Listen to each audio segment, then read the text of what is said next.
PPG Ramji திட்டத்தை செயல்படுத்த எதிர்ப்பு தெரிவித்து பிரதமர் மோடிக்கு முதலமைச்சர் மு.க.ஸ்டாலின் கடிதம் எழுதியுள்ளார்.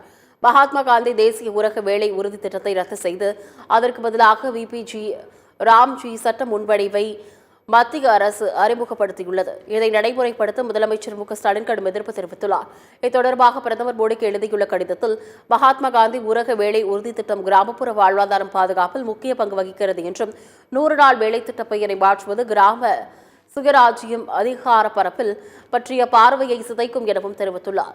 தமிழ்நாடு போன்ற சிறப்பாக செயல்படும் மாநிலங்களில் பெரும் தாக்கத்தை ஏற்படுத்தும் என்றும் பிபிஜி ராம்ஜி சட்ட முன்வடிவானது மாநிலங்களின் வளர்ச்சி செயல்பாடுகளுக்கான வாய்ப்பை குறைக்கும் எனவும் அவர் குறிப்பிட்டுள்ளார். ஊரக வேலைவாய்ப்பு திட்டத்தின் அடிப்படை தன்மையை மாற்றி புதிய மசோதா கொண்டுவரப்பட்டுள்ளது என்றும் தெரிவித்துள்ள முதலமைச்சர் ஸ்டாலின், மத்திய மாநில அரசுகளுக்கு இடையேயான உறவுகளை சீர்குலைக்கும் வகையில் பிபிஜி ராம்ஜி சட்ட முன்வடிவு உள்ளது என்று குறிப்பிட்டுள்ளார். பிபிஜி ராம்ஜி திட்டத்தை செயல்படுத்த வேண்டாம் என்று பிரதமர் மோடியை முதலமைச்சர் ஸ்டாலின் வலியுறுத்தியுள்ளார். மாநிலங்களுடன் விரிவான கலந்தாலோசனைகளுக்கு பிறகு திருத்தங்கள் மேற்கொள்ளப்பட வேண்டும் என்றும் அவர் கேட்டுக் கொண்டுள்ளார்.